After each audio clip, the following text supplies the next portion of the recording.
Welcome to Graeme Games. My name is Graeme. This is a game. Today I'm playing High Fantasy Idol. This is a idle game with a unique class-based system. So right now you start with just the farmhand, but eventually you start expanding your kingdom, the world, and you get to play as different class types that all themselves play kind of like independent micro idle games that are being played parallel to one another, and you're slowly unfolding the world and the larger story at hand. And I might as well start doing some of the basic mechanics here. So right away off the bat, you just got to start farming. The farming's pretty straightforward. Basically a clicker game, very simple start, and we'll see it evolve and grow from there. But then there's also some nice little narrative elements. Yes, there you are, my new farmhand, starting today. I know this is your first job, young one, but I have a good feeling about you. Work hard, and you'll reap the benefits. I enjoy the general kind of like play on words, reap the benefits. Quality tools, farm more land in a single stroke with higher quality farm tools. Gold per farm action +1. It only costs 20 gold to buy. So you can see over here, I have my level of my farmhand, the experience to level up, and the various gold. You're building towards these perks, lots of those. We can explore that in greater detail after. For now, I just need to grind it out a little bit further. Is this a clicker? 1% global... click 100 times is what that is. That was. I should double check how many... If I can actually see... I think I cut out the audio doing that. I can't see right now. I can't see what the total achievement count is in this build of the game. I had previously been playing on itch. This is over on Steam now. The Steam page advertises hundreds of achievements, which this game is like hundreds of hours long if you actually go deep on it, right? I should be trying to multitask here. Higher quality seed means higher quality plants and better harvest, gain more gold per action again, but eventually you have to start spending food on other things. So let me grind out a little bit more. I just leveled up, so maybe I'll hold off before buying food. But you know, you need to sleep, you need to buy food, so you kind of have these splitting things that are taking away your attention. Yeah, I actually didn't realize there were achievements in this build of the game. That's quite fun to see already. So, big, nice skill tree in place here for this specific class. And again, there are multiple classes. Currently 3 in this build. A 4th one is in the works. And then through early access, I think the idea will be to add... Well, definitely the idea will be to add more. I just can't recall if early access is intended to start with 4 or more. But it's... The dev has big plans for how this will all be fleshed out. So... basic skills, this is the starting thing. It's the only thing I can spend a point on right now. +1 XP per farm action and +1 gold. So everything kind of scales up a little bit. Then we'll be able to start expanding that in either direction. +1 farm actions per click. So very multiplicative there. Like each click you get a little bit more, but each click becomes double. So in either direction there, you're really fleshing that out. But then there starts to be these other ones that require... Actually, I'm not sure what branch I'm missing here, because these obviously point, but this one over here, the Golden Harvest, requires knowing both of those. A little... requires level 11. Okay, yeah, so there... I guess the border is meant to indicate that it's a more complicated one to achieve, or yeah, I feel like more could be done to make it clear at a glance that one's like level dependent, maybe. But it's, you know, the game's pretty clear about which ones you can and can't invest in right now. So, I have the money. Well, I don't have a ton of money, but I have enough to buy a bit of food and get myself grinding back up again. Oh, whoops, I let my food slip down to nothing there. Click and hold to do a little bit of a sleep.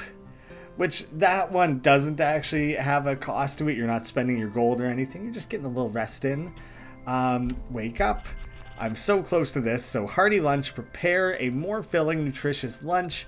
Hunger restored per click. So, I potentially could have, like, gotten that a little bit sooner in order to get more out of that. But, you know, the game has no walls. Nothing that'll stop you from progressing. It's all just about finding the more efficient routes, and like realistically that's just for the fun of it to try and find the more efficient routes. You will never block yourself from progressing There will always be a new way to dig out if you end up kind of quartering things.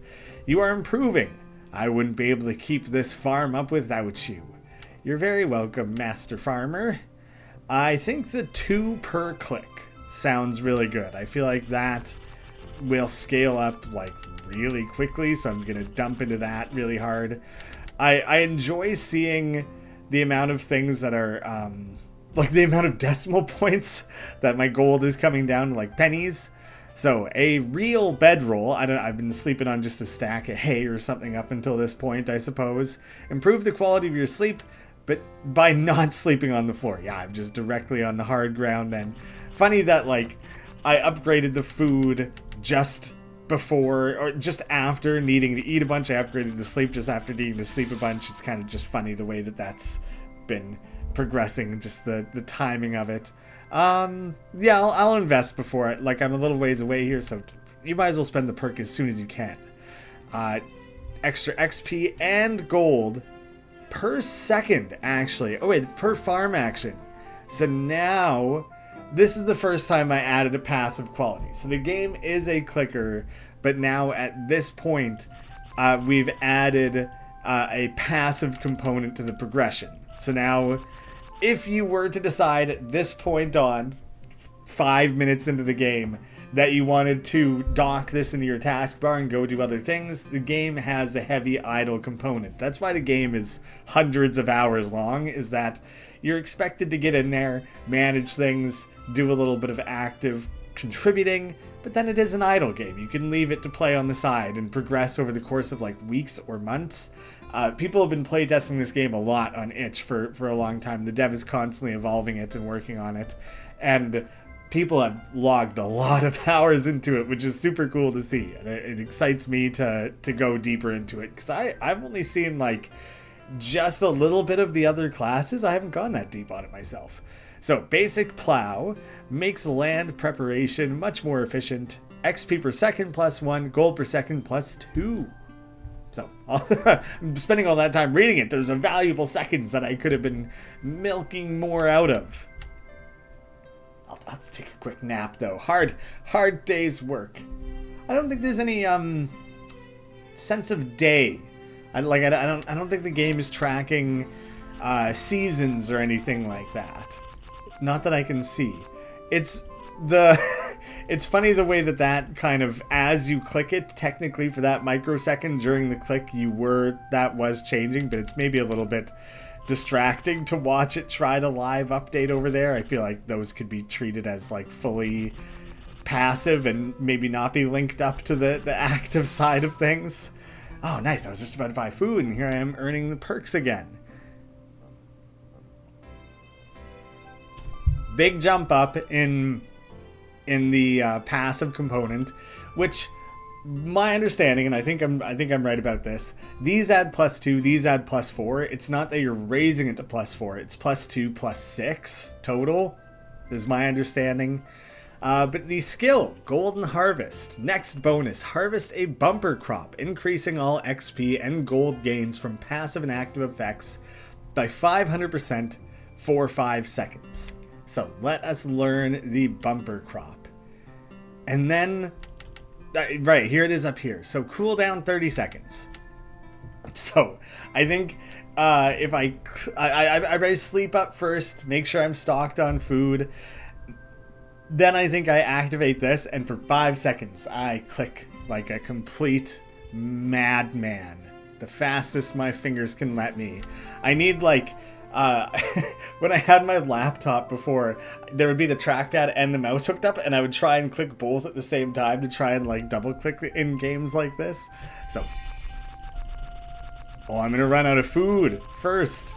It was like right on a line there. I feel like I kind of backed off a little bit because it was very apparent I was kind of racing out in front. So look at all that we could afford from one bump there. How to farm gooder. It makes sense as a like farming for dummies that maybe it wouldn't be the most advanced piece of literature. Helps you understand farming better by explaining the core concepts. Extra XP per farm action, and then feather pillow, a soft, comfortable feather pillow. This sure feels like luxury. Sleep restored per second plus 2.5%. I by buying the other one, I was narrowly not able to afford that. It's a little bit interesting that food doesn't... It only costs 10. Yeah, but it's kind of interesting that it doesn't show that anywhere. I guess you kind of just, like, get a sense for it. And it also kind of stops mattering really quickly, especially once you start having these, like, passives and things. So, what direction do I want to go here? Farm actions per click is huge. Critical yield, which is this considered critical? Or paid lunches, buy food becomes eat food, 0 gold cost. Interesting. I don't actually know it. So like this that is currently buy food becomes eat food, but I don't know how that would how that reflects differently in the game. I can't put my finger on. Can't recall. That's fine. I'll just go click my way up. Worry about the specifics later. I think myself, Graeme specifically, am a great napper. I feel like I've mastered the nap. Really, really key skill as an adult. If I ever need it, put my head down I aim for like 35-40 minutes, knowing it'll take maybe 5-10 minutes to fall asleep. And like I only nap if I'm like dead tired. Like I have to know that I will fall asleep to bother attempting to nap.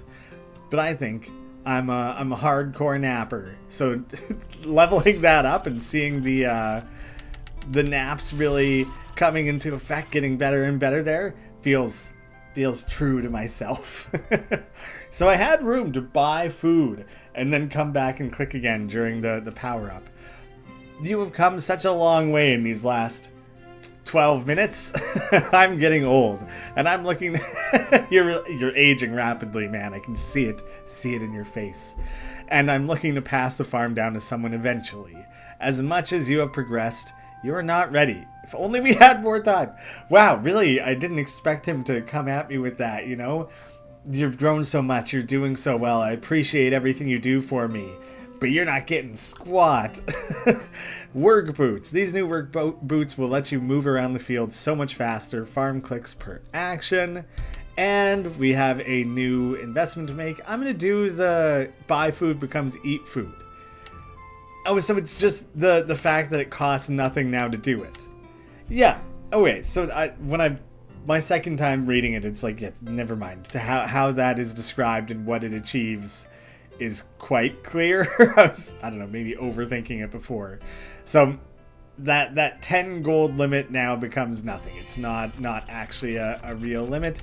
You just blast your way through some grub, and you're back on track. Oh, my sleep became the issue there. I need a battery pack or something. I'm exhausting myself too quickly in those instances. Man, 10K.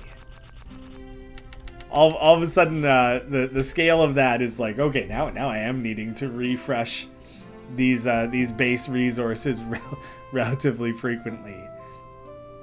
But I do think there's like a really balanced, really enjoyable ebb and flow to that. Of you maybe have a couple quick runs of the boosted harvesting. They have a couple casual ones, just regular 30 seconds. It's probably had time to cool back down, and like then you're gonna go hard again. And like any farmers I know in my real life, that it's very much you know make hay when the sun shines is a very literal phrase. You kind of just got to maximize that. It kind of feels like that a little bit, like, oh, it's a good day. It didn't rain today. We got to get out there and get the crops harvested. Maximum sleep. That's like exactly what I was needing to build up to. Level 11. I need to remind myself what level I am. It would actually be helpful in this screen to see that. Level 8 out of 11 there. But yeah, in that screen, I feel like it could benefit from a quick reminder. It's there. Now snooze harder than I've ever snoozed before. I would love if I could upgrade my base or max restfulness. That would do a lot for me in my life. If I could just bank rest in such a way. Ooh, that'd be gravy. Premium tools. These farming tools are top of the line, but they sure are expensive. Gold per farm action plus 5. Pretty decent jump up, honestly. I mean, I'm still a ways away from tipping over into like the big numbers scaling. Like some of these are still like it jumps up not that far down to 1 million to 1 trillion. It just skips the billions, and then we're talking quintillion, is that what that would be? Sextillion. Yeah, it the big number aspect of this game I find like comically enjoyable. Like it scales so absurdly high. If only that was how real farming worked.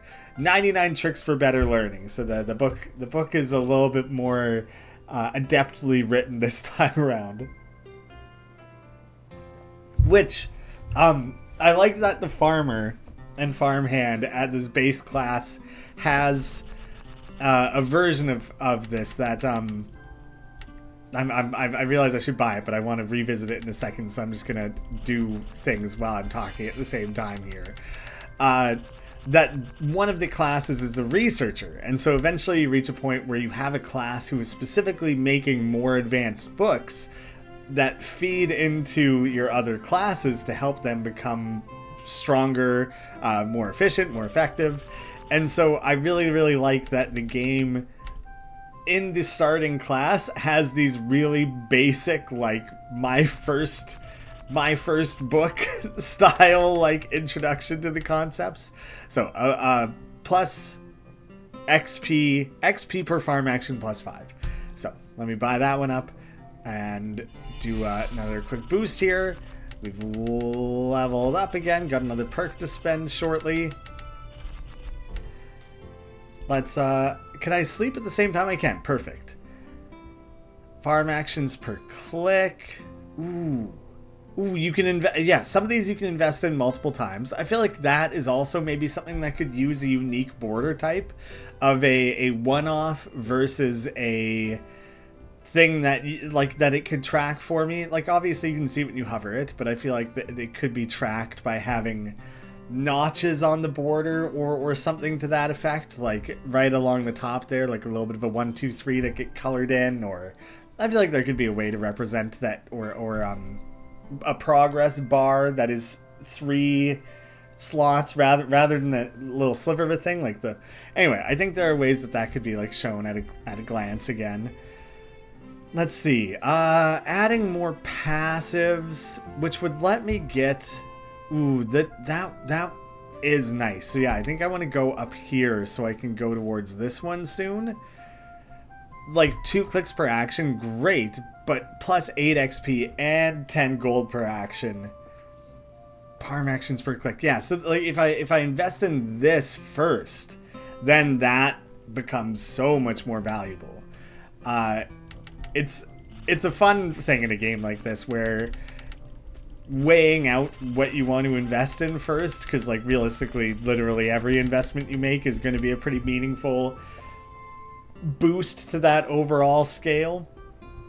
So it's kind of just like navigating like when and where do you want to invest those. Where I'm not much of a min-maxer in like any game I play, but there's a little bit of a temptation to be like doing some mental, napkin-y sort of math of like, oh, okay, but if I get this one before this, and then I can really scale it and, improved plow. A better plow with metal blades to cut through the dirt easier. XP per second and gold per second. Plus 5, plus 8. So more passive bonuses. We're rounding the corner on the next level up. I'm keen to max out the farmhand and kind of open up the next level of the game there. I'm eager to show some of that off. But I also am eager for some delicious boiled potatoes. How can I pass that up, I guess I need to have my full sleep here, because I didn't want to. Should be using the golden harvest as often as I can. So moving on up, reach level 10 as the farmhand. So yeah, definitely I want the skill Adept, which opens up an... Well, this is a tool skill. This is an actual skill. This is one that'll end up appearing here. I can look at the stats over here. If you had interest in seeing just directly how far you've scaled some of that stuff and seeing the direct numbers attached to them. So the XP per farm action, gold per farm actions per click, XP, but then it kind of it does the math for you. So 16 XP per farm action, but you're getting 5 farm actions per click, so you're getting the full 80 per click there.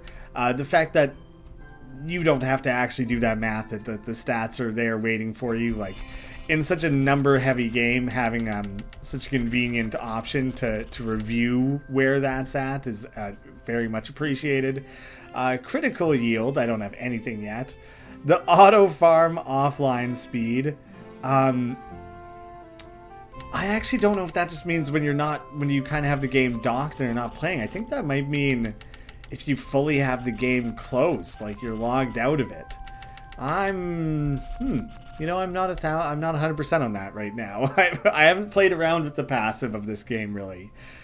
I kind of enjoy the active side of an idle game. I've never gone really deep on like the types of games that you play for like years on end that you don't actually, like your cookie clicker or whatever, that you kind of just totally are not meant to really play long term actively.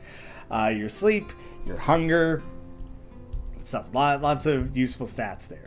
Rounding the corner on the level up. Oh yeah, a couple more cycles here and we'll be there. I should be able to breeze through that a little bit. Next time I am fully rested, I'll have my skill active again, and I think on the next blast with that 500% boost, we'll be good to go. I do want to see here how this is represented. I assume it will just recalculate the numbers. I don't know if it'll show like a times 500 or like any sort of math, or like the numbers will turn yellow to represent that they're actively being boosted or anything. I don't know that. Yeah, they just update. Pretty straightforward. Maybe they could be colored differently to kind of represent that this is like a temporary bonus or something. But now we've reached level 11 and the introduction of the mysterious merchant. Oh, hello there. You are clearly a hard worker with potential. A lot of potential. Well, I'm glad someone sees it. Mr. Farmer sure didn't. Here, let me show you something. So I think I gotta go back over here. And now it does block off everything else to point you directly to the mysterious merchant. Permanent perks require all prior perks at max level to unlock. All prior, and in this case I think this might just be that is the one prior. It doesn't mean like you need the full web. So we now have maxed that out. And the soul gem. This gem feels like it's radiating such powerful energy. Zero gold unlocks rebirth. So the rebirth is very much I'll finish reading. This gem here is called a soul gem. I've been holding on to this for, well, let's just say a long time. Here, take it. Rebirth tab unlocked. Check it out in the top left. Relive your life as the class chosen above. Rebirthing will permanently strengthen your soul, but also cause you to lose your current XP, shop items, current level shop items, XP, and gold. Level capped, cannot gain more rebirth stats. So it's very much the prestige mechanic, I think, is the right way to frame this. So, the farmhand, start your life again as a farmhand, harvesting crops and improving your skills and tool. Rebirth stat, hardiness, so +6. Or the squire, start your life again as a squire and attempt to master the art of swordplay. So you can kind of see how things would scale here with your XP, gold, hunger, sleep, or the squire is max HP. So I am going to do the rebirth as the squire. Need a little bit of time spent rebirthing. And achievement, perform your first rebirth. Yeah, I mean, open the window here. I was messing around with the window there, and then the dialogue auto-progressed on me there, so I'm going to read it over in the log here. Oh, hello there. You look like you're just about to start your first job as a squire. Best of luck with that. Who am I? Oh, we have never met. I'm just passing by. That was the mysterious merchant again. So now you're knight. We are the squire to a knight. Hey, my squire. Well done on the dummy. If you're going to be assisting me in the battlefield, you'll need to train hard. So, now, the dungeon training regime, but there's also the forest, the unsealed tomb, and the underwater cavern. We have stamina, automatically advances upon defeating an enemy. Right now, we're just blasting our way against the dummy. So you can see immediately, this is a separate, distinct idle game. You can... How do I want to put this? You have to level up or spend time as the character to be able to do your next rebirth, and then you could go back to the farmhand, and you would actually add the might bonus to the farmhand. Well, there it says might plus 0. Maybe because I haven't actually invested in it. But you can start interweaving the characters in interesting ways. This is just kind of a cool way to review the world that you're playing around in. We have the farm over here, the training of the squire over here, or I guess maybe the squire is based out of, because here is where the training regime is happening. Start your training as a squire by going through the gauntlet. But then there would be like the forest you can run to, right? And the unsealed tomb. You know, I don't actually know where that's represented on the map. That might be over here. But then long term, the idea is you can kind of start exploring the world in some cool ways. So right now we're on wave 1. And I'm unlocking all this stuff here, so I should be investing in some of this instead of yapping away nonstop. And I'm like gaining all these passive perks. But you can see we have health. We're earning, or your standard. So when defeating this, we will gain XP, gold, or offline farm, or occasionally you'll get the bonuses. So basic armor, your first piece of armor should help with those nasty splinters, plus 1% damage reduction, so be a little bit more protected. Basic gauntlets, your grip is much better with these new gloves, plus 1 minimum and maximum damage, which actually I would love to review some of that. Hardiness, 7, which I believe is coming from what you've invested in the farmers. That's like the cool ways that these are meshing together. Multiplies maximum HP by 1.33. Might multiplies damage. You can see right here, 4 to 6, so we'll be raising that 5 to 7. Attack speed every 2 seconds. Crit chance, thorns crit chance. Crit hit chance, thorns crit, and then crit hit damage. Thorns damage, don't have any right now. Damage, debuffs, and defenses. Crit resistance, poison resistance. Stamina per second, stagger chance, rare drop chance, and rare drop bonus are all additional things. So that... I have the risk of tripping and falling. If I go back to the dummy, does it reset its health to do that? It does. Does it reset my health to do that? It also does. So, type training attack, it does splinter. It has a crit chance. So I'm just going to let that be defeated to show how that triggers. I think maybe these could light up in some way to make it clear. There's like the slashing to show that there's a crit. Could be a little bit more like effect oriented, but still works. But I think these rare drop there was, but I think that could instead light up here. Like each time a regular drop happens, this should probably like light up or ping in some small way, and when you get the rare ones, that should light up in some way. Over there is kind of like a little bit disconnected. Another vital piece to protect you from incoming attacks, plus 1% damage reduction again. Sharpen your weapons, making it significantly more powerful, plus 4 minimum and maximum damage. So I'm going to invest in that right now to kind of just quickly show. Blasting through the training dummy a little bit more. We're killing them on average in like 3 swings now, which is pretty sweet. So let me move up ahead to the rope trap. It's still considered training based, generally just kind of a tougher challenge though. it does a tiny bit more damage, has a higher, same crit chance, but better XP, better gold. Oh, interesting that this doesn't have offline farm. I think that is, can you farm this offline? And so the training dummy is like below your level at this point, I believe, is where that's coming from. So it's like you can't farm this at this point, but automatically advance upon defeating an enemy. So that's like kind of once you've crossed that threshold where you can't offline farm it anymore, you can just say, yes, I want to auto advance to the next thing. I'm a little bit curious if I turn it on, if it considers just one victory against this enemy enough to warrant the next. It does. So now we jump over the pit, and I'm a little bit curious if now this is kind of where my current threshold is at. Obviously I have these perks to invest in. Yeah, this thing does quite a bit of damage. You can see we're right on a line here where our attacks are happening at the same time, and we might kill each other at the same time. It did count that, but now the rotating log is going to be slamming us.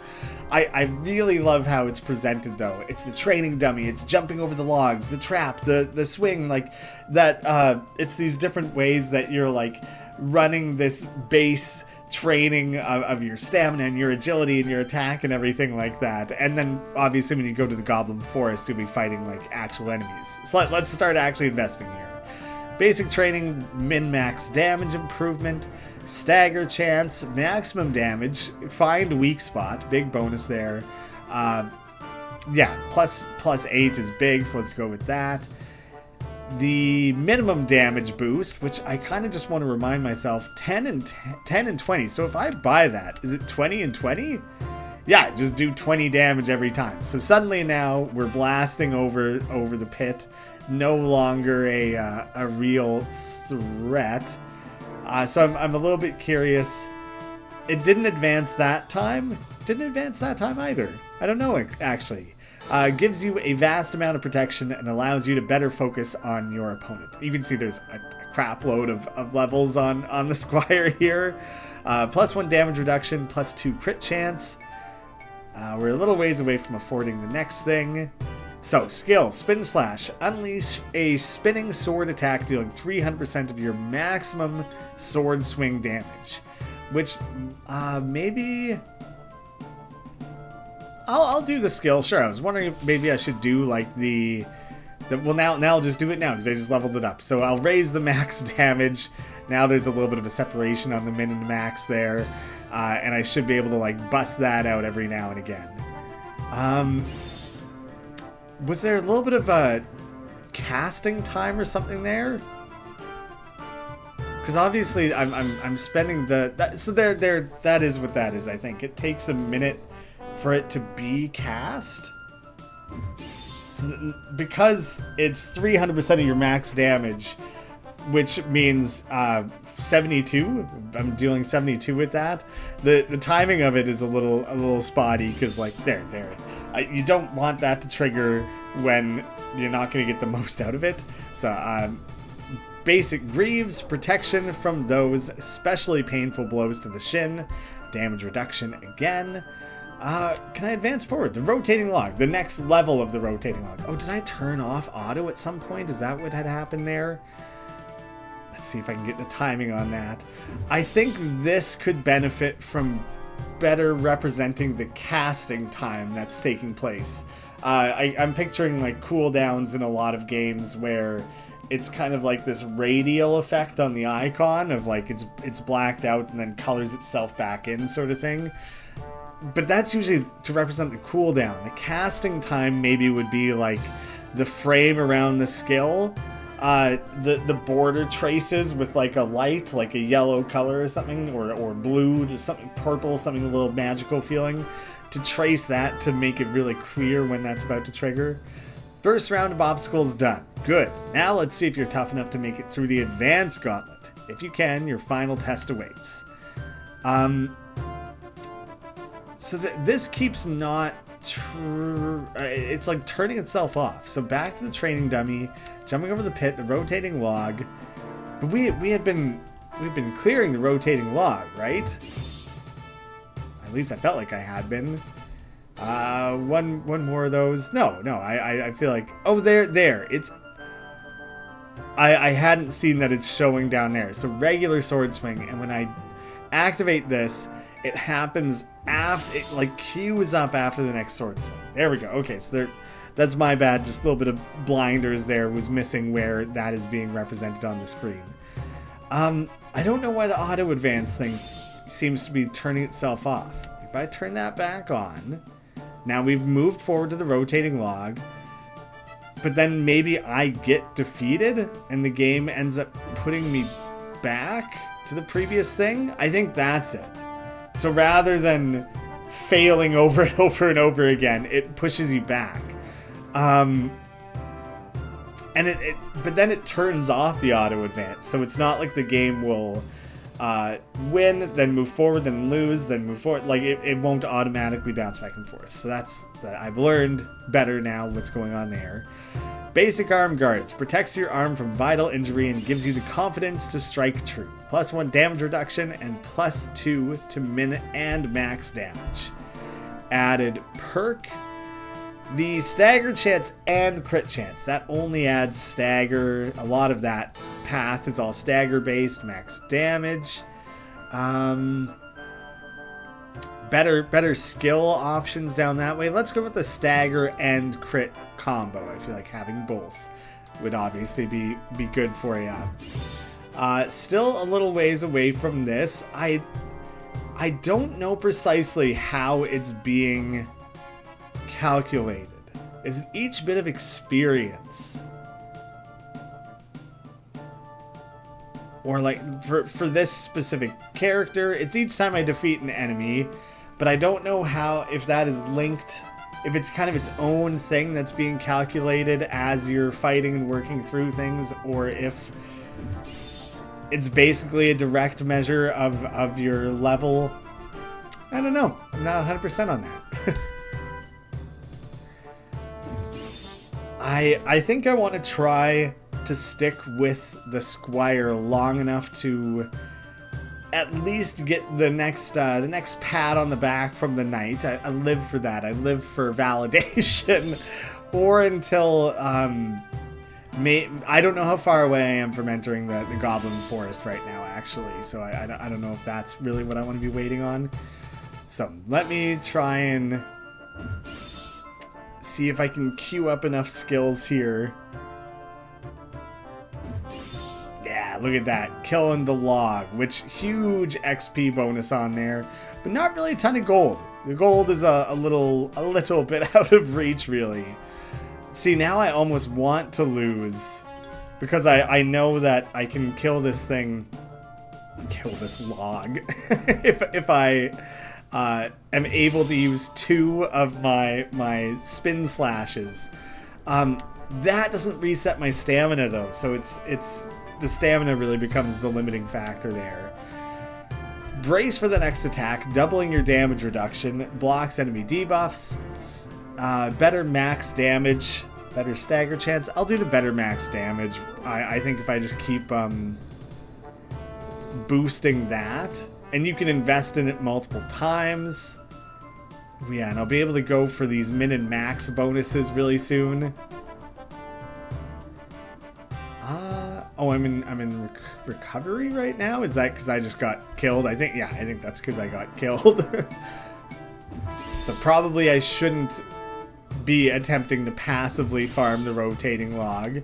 So I think kind of this is a little bit of like an active, semi-active approach to things, but I think I will fight jumping over the pit a couple times, let the stamina recover, then I advance to the rotating log, use my 2 instances of that, head back 1. Basic shield. Turns out shields are really, really good at preventing damage. Who'da thunk, hey? I might actually, at this stage, I might have ground things out enough that I only need to spend 1 spin slash to win out against the log. And so then I might be able to kind of hoard the stamina a little bit. Nah, it's gonna be, oh, it's staggered. Okay, so like I have to get lucky with criticals and staggers and things in order to only need one spin slash. So I should be still trying to kind of do a little bit of that back and forth. I'm rounding the corner decently. Well, damn, the difference in XP from the pit to the rotating log is crazy. It's like times 10. So that makes a pretty big difference for scaling that up.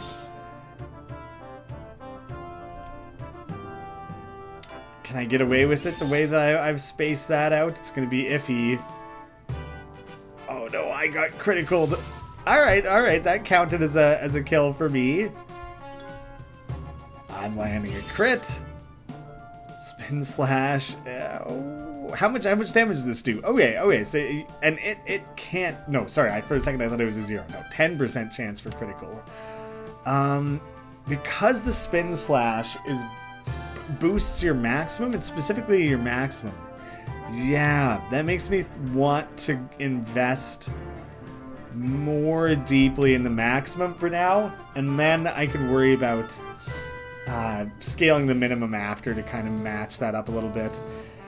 40% stamina, and then eventually unlocks the ability to automatically activate spin slash when there is enough stamina. Does not work offline. Permanent perks require all prior perks at max level. So I would have to have required points 3. Oh, so I don't know if it's that you can spend 3 points like these ones. I think it costs 3 points. So that's actually quite interesting. But yeah, there's these other skills. Crit chance, I think, would obviously be quite valuable. Let's see. Have I unlocked enough to start consistently defeating the rotating log? Am I possibly at that point? Maybe. Now I'm on the hefty training dummy, which is something I don't expect to be able to deal with. I'm going to back it off, actually. Because I think I'm only defeating the rotating log by getting the spin slashes in. I want to turn that off. I want to sit here and build my stamina a little bit. I don't think I'm beating the log without using a spin slash. No, definitely not. So let's just run out ahead and try here. But what big splinter? Oh, you do a crazy amount of damage. Oh, I think it wrecked me. It got me in 2 or 3 hits. So yeah, I'm out of my depth on that one. I'm a little bit curious here.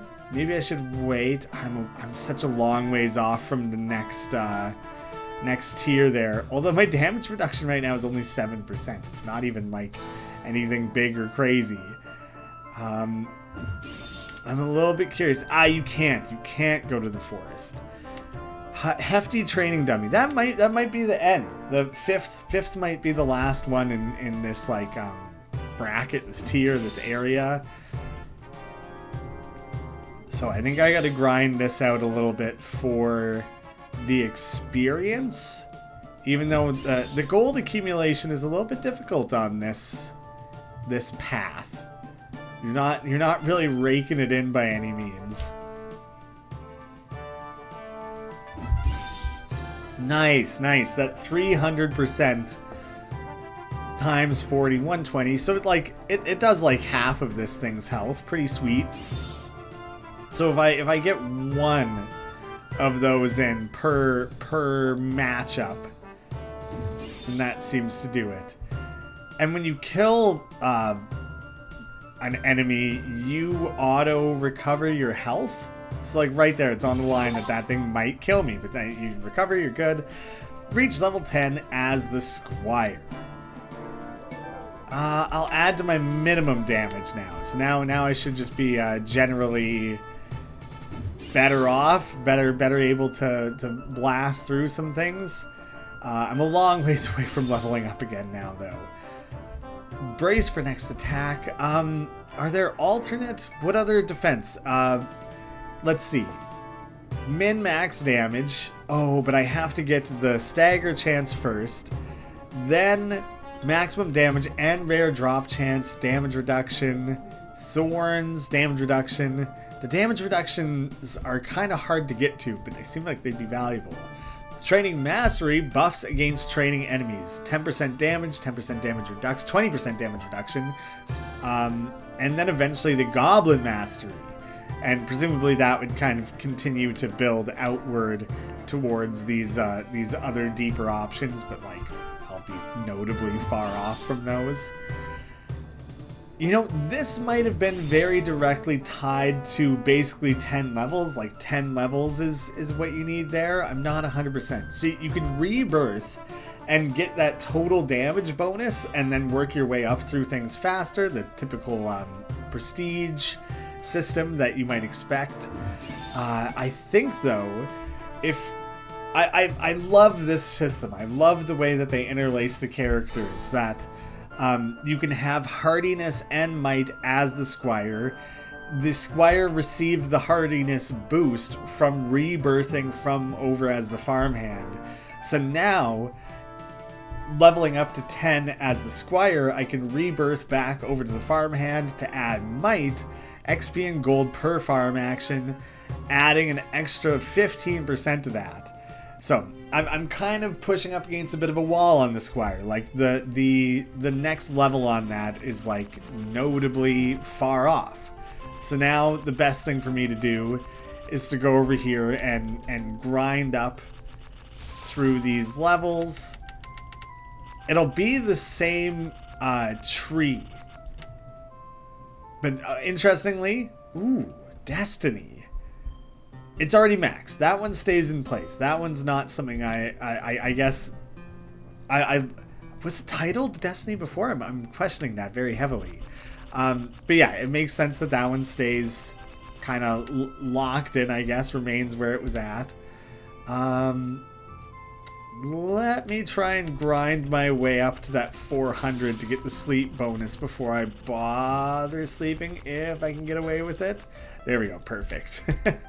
And now I don't have a particular strategy of how I'm planning to ramp things up here.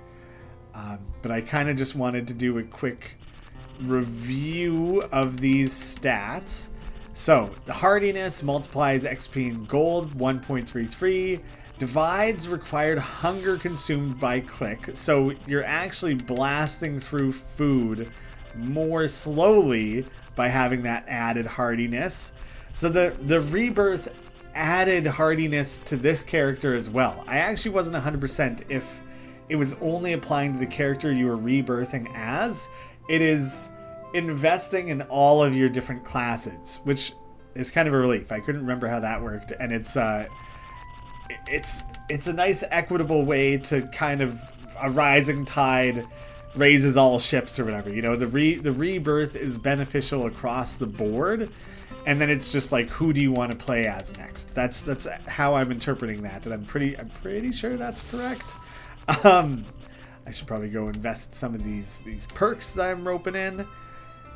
Farm actions per click, get the skill back in there again, but then multiplies XP and gold farm per action 1.16. So that's where like some of this decimal value stuff starts coming into play. Like that wasn't really that applicable before, but now it very much like all fits together.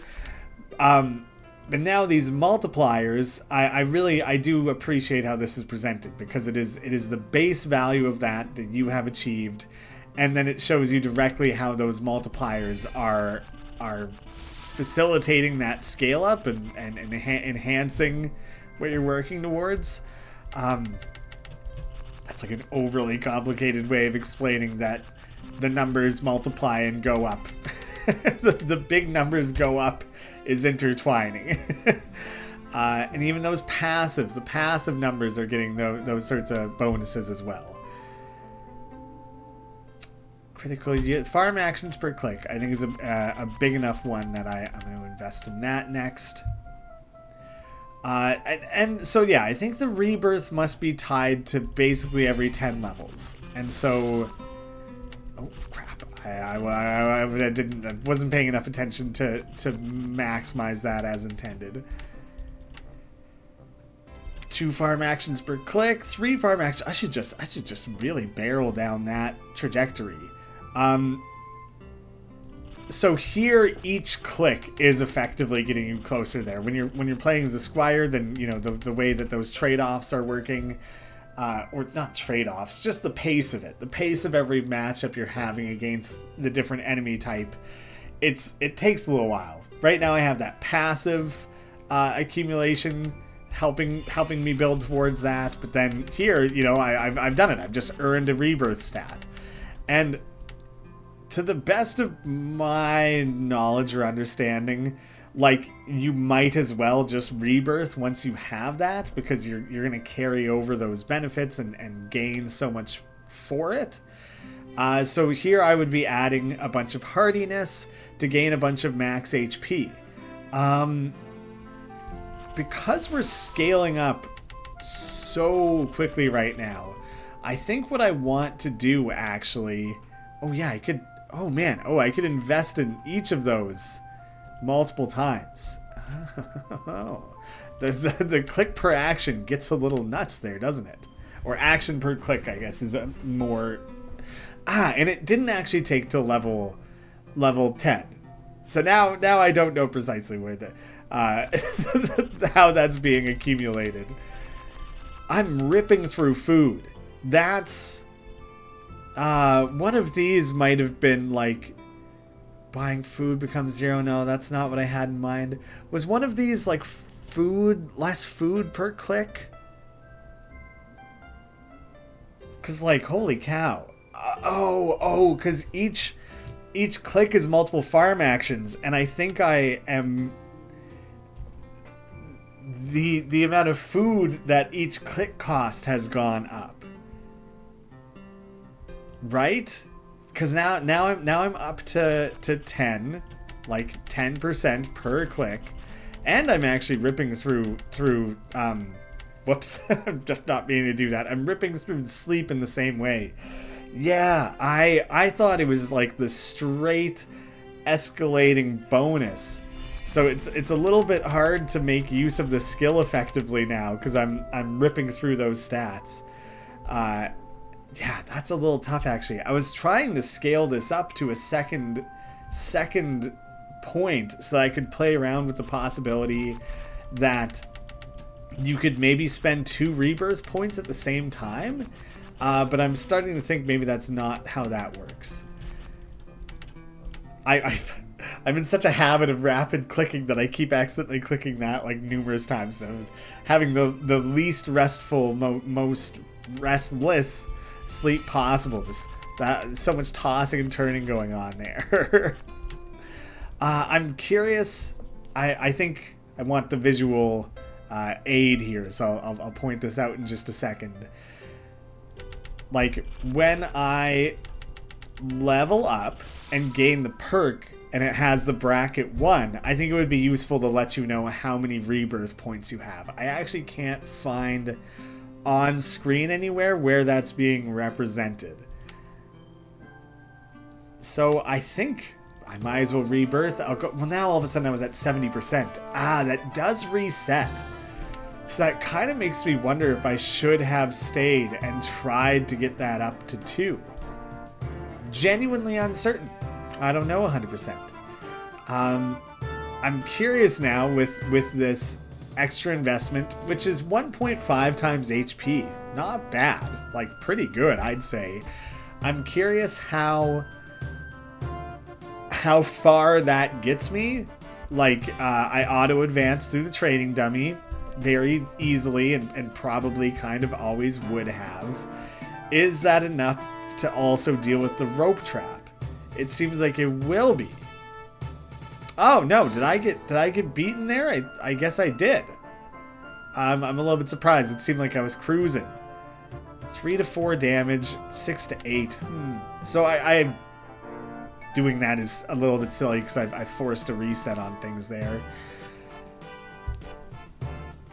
Let's see.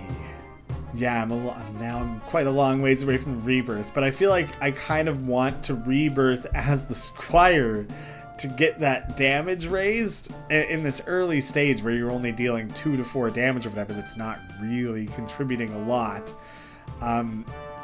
But when you start scaling things up pretty significantly and you're dealing like 30 damage at a time, that does end up making a fair difference.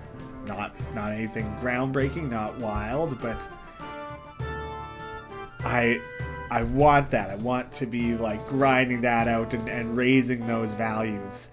I think I would not unlock the researcher until hitting 75. It's set up very much in the same way that I needed to hit 11 as the farmhand to unlock the squire, so I might not.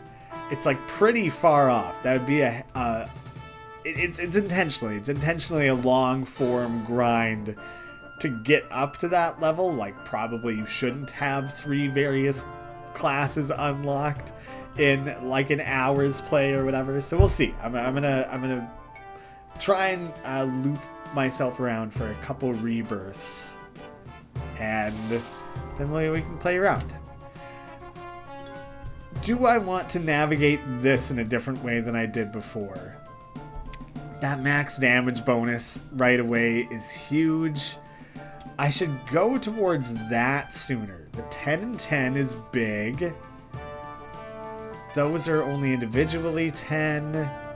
I should double check. Are you in a good enough place to be moving on? I think you might be with that damage bonus. Stick with the rope trap for a minute.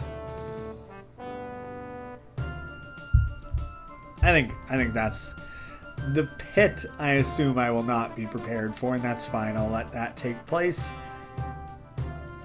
Consistency.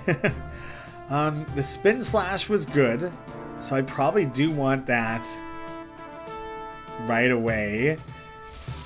The stamina reduction's quite nice. I don't think the stagger, like at a 2% chance, is not that huge. And I feel like it would be important when you're narrowly on a line of defeating a specific enemy, but it's not going to be hugely important for like ramping your way up through things in any sort of like spectacular, aggressive way. So like, I don't know, like how often is this triggering? Once every 2 seconds, right? So like, so once every 50 seconds. Is that napkin? Is that stupid way of thinking through it makes sense? It doesn't trigger that often. Is all I'm saying. So it's hard to see the value. Oh yeah, damage reduction, min-max damage. There we go. I should have been picking those up a little sooner. Play the game for at least an hour. Look at that. Welcome to HFI was the achievement for that one. I realize achievements are directly in Steam, but I'd be curious to see how, or I would just like to see that in the game as well. Thanks for checking out the credits. So this is being made by Steve. Special thanks, testers, assets.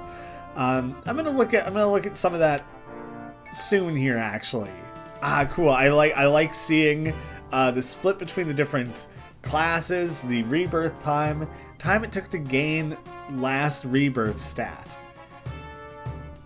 Something's not calculating there. Interesting to see the number of clicks scale up that crazy.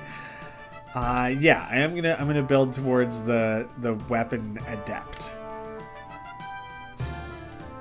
Are you ready for the auto? I might as well let it do one more loop of the pit before I advance. So narrow. Ooh, 200, and I don't have any sort of skill or anything, so that's seems iffy to me. I think I'm gonna get killed by that for sure. So it's tough to get to that. The stamina cost is kind of huge, but I'm 1, 2, 3, 4, 5 levels away from it. I think I'm going to go min damage. Spin slash. What I actually want is this. I want the automatic spin slashing. Required points 5. Wasn't it required? Oh, required points 3. Damn. Okay. Yeah, getting to the point of using those skills passively is further off than I expected. So I don't think that's coming up especially soon. I think I just... Oh, I'm literally about to level up again, so now I can take this min-max damage bonus. Damage, suddenly in a pretty good place. Rare drop, that's good to see. Probably... Alright, one more time against the pit. I assume, again, that I don't have the health necessary and that I don't have the damage necessary for this. But, if I rebirthed here... Oh, which I could rebirth now already. Oh, I literally just crossed over. You will gain might +1. Okay, so when I was saying that I wanted it to show the 1 here, it does. It does show that in a way that I kind of wasn't really recognizing before. Stupid, poor assessment of what the game was telling me. So time it gained a last rebirth stat. That's really funny that I just hadn't gained a rebirth stat in this rebirth yet. I was thinking it meant... I didn't realize when I rebirthed that would reset. So that's why... I think instead of showing 0 seconds, it should show NA or something, or just indicate that you haven't earned it yet. So damage bonus... Gold per farm action. I think adding the damage bonus is pretty huge. But I'm kind of curious if I purposefully let this go up. Oh, because I don't have the auto turned on. It wasn't bumping me back down. So that I probably wasted a stretch of time there. Max damage and rare drop chance. That is actually pretty nice to have. There's no way to raise your min damage above your max damage, right? I doubt it. I don't think that would be the case. I saw that was coming up, so let me invest there. Now, I think for the next little bit, I'm kind of trying to farm rebirth a little bit. I'm a little ways from leveling up and everything, so I think now would be a good time to read through some of this. The farmhand class is a clicker-style non-combat class that manages both sleep and hunger to continue farming activity. Rebirth stat is hardiness, which I was going to say, you could describe that more, but how that applies to individual characters differs, so I think maybe not really then. Oh, whoops, I'm clicking around, closing out of the game. Sleep and hunger. In order to continue to farm, sleep and hunger must be maintained. There are various ways to buff how long your hunger lasts and how quickly you can recover sleep. Auto farm. Once unlocked, auto farm will automatically perform farm actions as well as recover sleep and hunger when needed. The better your sleep and hunger recovery are, the more efficient auto farm is. It is possible to increase the speed of auto farming as well. The speed increase also improves offline progression. And critical yield. When a critical yield triggers, the farmhand gains double the XP and money they normally would. Okay. Normally would, yeah. Yet there seems a little... I was curious how exactly the critical worked. I could take a guess, but I didn't see a number tied to it. Double. It's double. This applies to all farm actions that are a part of the click that crits. And offline progression is calculated based on the current XP per second and gold per second stats once auto farm is unlocked. Auto farm clicks are counted as well.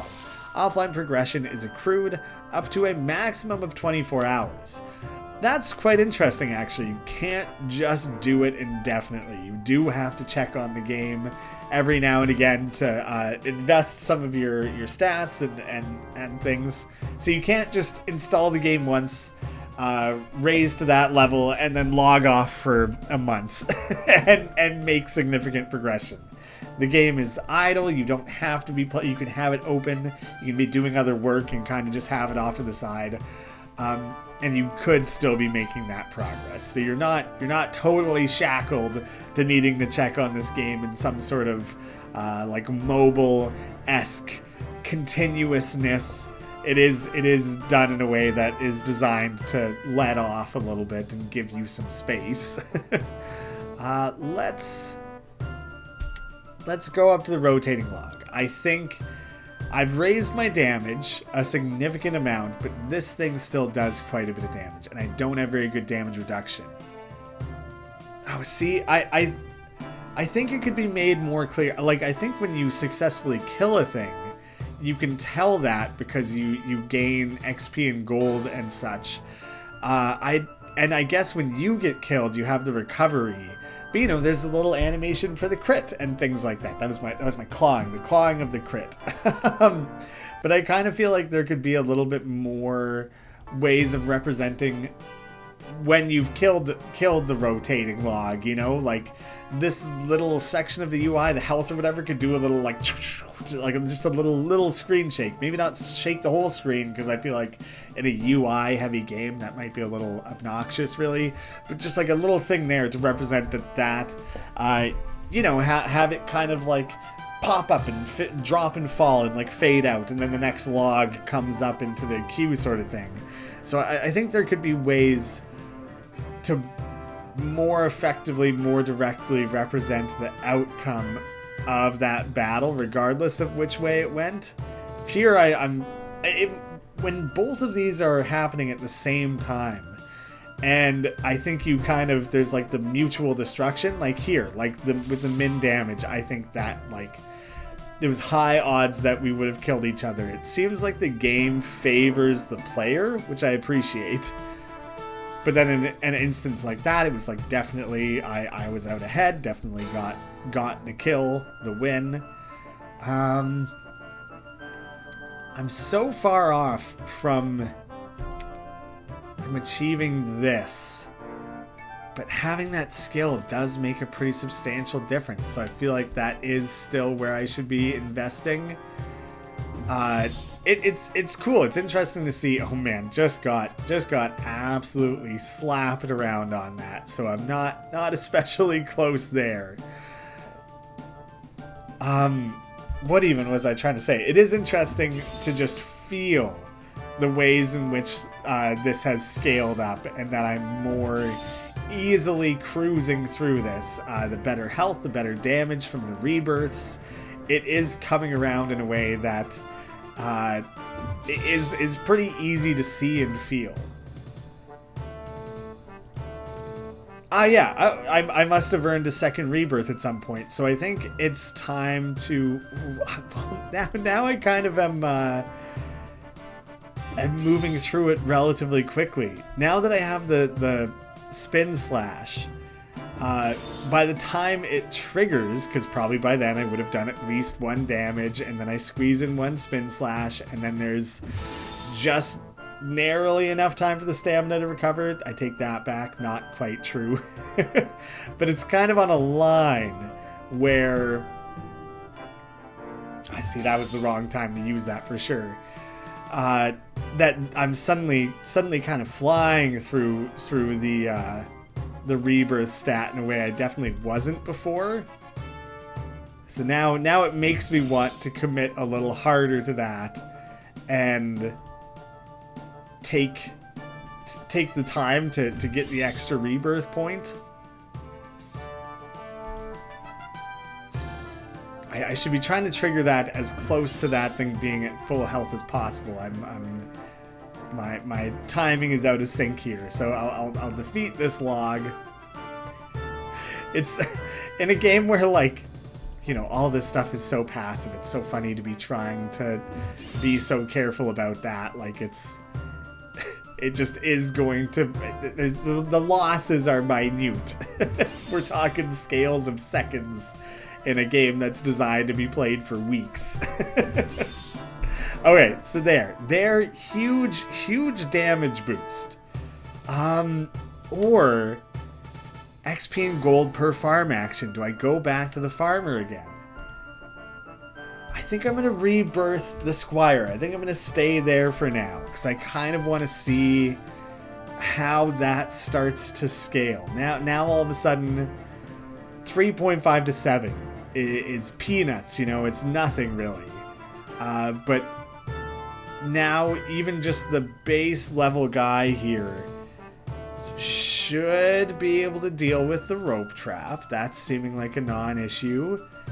That I'll be able to invest in a perk right away here, so I'll take that bonus damage. And that feels really good. Adding that tiny little bit to the minimum and maximum and getting the multiplication off of that is nice. So now we're up to the pit. Oh yeah, the pit is the third. It is the third thing. Yes, that's very directly shown there.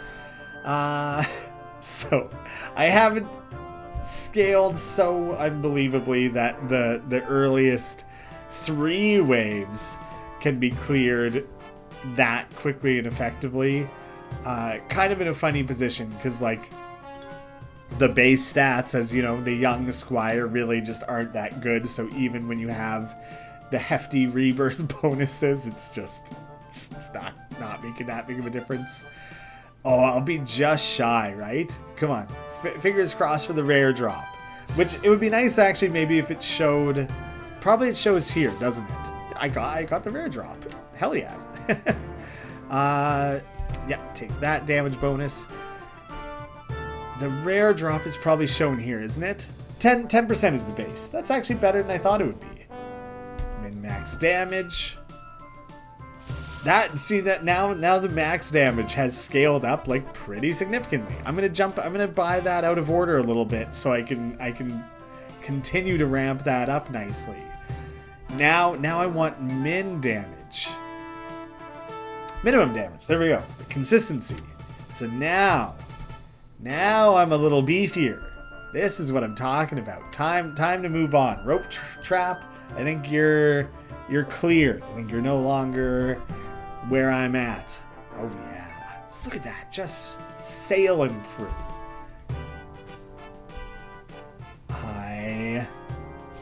What am I even working towards anymore? I've achieved all my dreams.